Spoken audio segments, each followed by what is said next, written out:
안녕하세요. 저번 시간에 2018년도 실제로 HLB생명과학에게 불법 공매도가 있었다라는 사실을 살펴봤습니다. 과태료를 맞았는데요. 2021년 4월부터는 불법 공매도에 대해서 과징금을 부과하게 됩니다. 2021년 1월 13일에 나온 기사인데, 자, 이번 시간에는 과태료는 뭐고 과징금은 뭐고 좀 더 정리를 해보는 시간을 가지도록 하겠습니다. 골드만삭스 인터내셔널이 과태료를 맞았는데 96개사에 대한 불법 공매도를 한 것 치고는 74억은 꽤 적은 것 같죠. 이 전체 과태료를 96개사로 나눠본다고 하면은 한 종목당 대략 1억 원이 좀 안 되는 금액을 과태료로 맞은 것입니다. 2018년 당시에는 과태료를 부과를 했죠. 그런데 과징금을 또 부과한다. 이거는 또 무슨 말인가? 규제를 강화하니까 뭔가 조금 더 강력한 제재가 아닌가, 그렇게 생각할 수가 있겠죠. 자, 과태료랑 과징금의 차이점을 보기 전에 먼저 둘 다 공통점은 뭐냐면 금전적인 제재입니다. 과태료도 돈을 내는 거고 과징금도 돈을 내는 거잖아요. 그래서 행정상 의무 위반에 대해서 금전적인 제재를 하는 건데, 자, 차이점이 여기에 있습니다. 과태료는 경제적 이익 여부랑 상관없이 행정상 질서를 유지하기 위해 내리는 징계입니다. 그러니까 불법 공매도를 해서 이익을 받느냐 아니냐 그런 거랑은 상관없이 불법 공매도가 있었기 때문에 이거는 질서 유지의 위반이다. 그래서 과태료를 부과했다. 이렇게 해석을 하는 거고요. 자, 과징금은 경제적 이익을 얻었기 때문에 그것을 환수하기 위한 처분입니다. 그러니까 과태료, 과징금 둘 다 의무 위반, 행정법상 의무 위반에 대해서 부과를 하지만은 과태료는 이익을 받느냐 아니냐 상관없고 과징금은 경제적 이익을 받기 때문에 그걸 환수하기 위한 처분입니다. 그래서 과징금은 행정제재랑 부당이득 환수라는 두 가지 성격을 동시에 갖고 있습니다. 과태료는 행정제재만 해당을 하는 건데 과징금은 부당이득 환수까지 플러스 되어 있는 개념입니다. 그러니까 2018년도에 과태료를 맞은 것은 우리는 불법 공매도 하면 안 되는데 했어? 그러면은 과태료, 이렇게 된 거고요. 앞으로 바뀔 4월부터 불법 공매도 과징금은 규칙을 어겼네? 규칙을 어겼고 이익을 받네? 그러면은 환수, 이렇게 되는 겁니다. 자, 그래서 불법 공매도이기 때문에 무채 공매도를 하면 안 됩니다. 그런데 이를 어길 경우에 과징금은 공매도 주문 금액, 공매도를 얻은 이익에 따라 부과됩니다. 자, 여기에 공매도를 얻은 이익에 따라 부과된다라는 말을 이제는 이해할 수가 있겠죠. 왜냐하면은 과태료는 그냥 규칙을 어기면은 부과를 하는 것에 그친다면은 과징금은 이익을 환수하는 겁니다. 그렇기 때문에 이에 따라서 과징금을 매긴다. 그래서 과태료는 2018년 당시에도 있었는데 과징금은 이번에 새롭게 신설이 된 조항입니다. 그래서 무채 불법 공매도도 과징금 부과되고요. 공매도 이후 유상증자에 참여한 경우도 과징금이 부과됩니다. 여기 보면은 5억 원 이하 또는 부당이득액의 1.5배 이하 금액이 부과된다. 그럼 최대 1.5배인데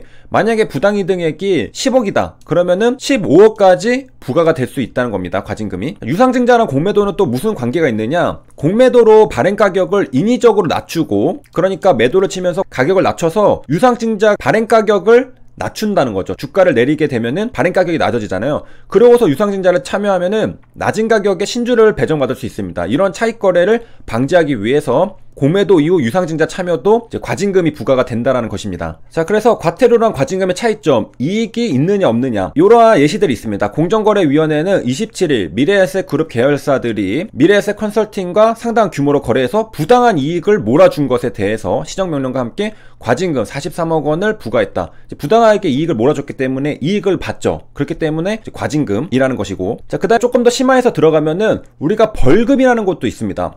과태료, 과징금, 벌금 세 개 다 돈을 내는 거잖아요. 굉장히 비슷한데 이제 벌금과도 다른 게 있습니다. 자, 여기서 과징금이랑 과태료를 이제 같이 가는 건데 이것은 형벌의 성격이 없는 행정처분입니다. 과징금이랑 과태료는 행정처분인데요. 벌금은 재산형의 일종으로 전과 기록이 남는 사법처벌입니다. 그러니까 과징금, 과태료는 행정처분이지만 벌금은 전과 기록이 남는 사법처벌이라는 것입니다. 자, 우리가 형벌의 종류는 이렇게 9가지가 있는데요. 사형, 징역, 금고, 자격상실, 자격정지, 그리고 벌금이 있습니다. 자, 그래서 과태료랑 과징금은 형벌의 종류에 없죠. 벌금은 형벌입니다. 그래서 전과가 남는다는 것이고 과태료나 과징금 이런 것은 형법상 형벌이 아니기 때문에 전과가 남지 않습니다. 그리고 어떤 남자가 자동차 번호판을 일부러 가려서 벌금을 냈어, 이렇게 말하는데 우리가 엄밀하게 말하면은 이거는 벌금이 아닌 거죠. 벌금을 냈다고 하면은 너 전과 생겼구나, 이렇게 말할 수 있는데 사실상 이거는 형법상의 벌금을 말하는 게 아니라 과태료입니다. 우리가 이제 흔히 퍼니시먼트라는 의미로 잘못해서 돈을 냈다, 그런 의미로 벌금을 많이 내잖아요. 벌금을 얘기를 많이 하는데 실제로 형법상의 벌금을 의미했다면은 그것은 전과가 남게 된다는 것이고요. 사실상 이런 행정처분은 과태료입니다. 그리고 왜 과징금이 아니라 과태료일까 생각해봐도 이 사람이 불법 주정차를 해서 금전적인 이익을 본 게 없잖아요. 그래서 과태료인 것이고요. 여기까지 정리를 하면은 행정상의 질서규제법을 위반하는 행위에 제재를 가하는 것은 과태료, 그리고 이익을 봤다면은 환수하기 위해서 과징금, 그리고 과태료 과징금과 다르게 행정법상의 형벌은 벌금이다 라는 것까지 봤습니다. 그러니까 행정상의 제재를 위해 부과되는 행정벌은 과태료랑 과징금이고 형법상의 형벌은 벌금입니다. 자, 그렇기 때문에 벌금은 형법에 나와있죠. 제45조 벌금. 벌금은 5만원 이상으로 한다. 감경하는 경우에는 5만원 미만으로 할 수 있다. 이렇게 형법에 나와있습니다. 형법에 과태료 과징금이라는 말은 없습니다. 자, 여기까지 세 가지를 봤고 사실 헷갈릴 수 있는 한 가지가 더 있습니다. 그 밑에 제47조에 과료라는 게 있는데요. 과태료랑 헷갈릴 수 있겠지만은 형법에 있는 게 벌금이랑 과료입니다. 자, 과료랑 벌금의 차이점은 금액인데요. 2,000원 이상 5만원 미만. 5만원보다 높으면은 벌금, 5만원보다 미치면은 과료. 자, 금액이 작으니까 당연하게도 벌금보다 과료가 더 경미한 범죄라고 볼 수가 있겠습니다. 그리고 과료가 금액이 작지만은 엄연히 형벌입니다. 행정제재인 과태료랑 과징금이랑 다르게 형법에 있는 형벌이 과료입니다. 금액이 작아서 경미한 범죄라서 형벌이 아니라고 생각할 수 있겠지만은 형벌입니다. 그러니까 행정벌에는 과태료 과징금이 있고 형벌에는 과료랑 벌금이 있는 것입니다. 자, 그래서 형벌의 종류에 6번이 벌금이었는데 8번에 과료도 있는 것을 이제는 이해를 할 수가 있습니다. 왜냐, 형벌이니까. 자, 그래서 여기까지 과태료, 과징금, 과료, 벌금을 알아봤는데 돈을 납부한다는 점에서는 다 똑같죠. 하지만은 법적 효과에서는 차이가 있습니다. 과태료, 과징금은 전과가 남지 않지만은 과료랑 벌금은 전과입니다. 자, 이렇게 이해하고 와서 골드만삭스 인터내셔널이 불법 공매도로 과태료를 부과받았던 것, 그리고 앞으로 4월부터 불법 공매도에 과징금을 부과한다는 것의 의미를 조금 더 잘 알 수가 있겠습니다. 이런 것들은 전과가 남는 건 아니지만은 행정벌의 차원에서 부과를 한다. 행정질서벌로서의 과태료, 과징금인 거죠. 질서위반행위규제법에 원칙적으로 따르는 것입니다. 그러니까 질서를 지켜야 된다는 거죠. 우리가 서로에게 피해를 주지 않기 위해서는 질서를 지켜야 되는데 그러한 질서를 지키지 않은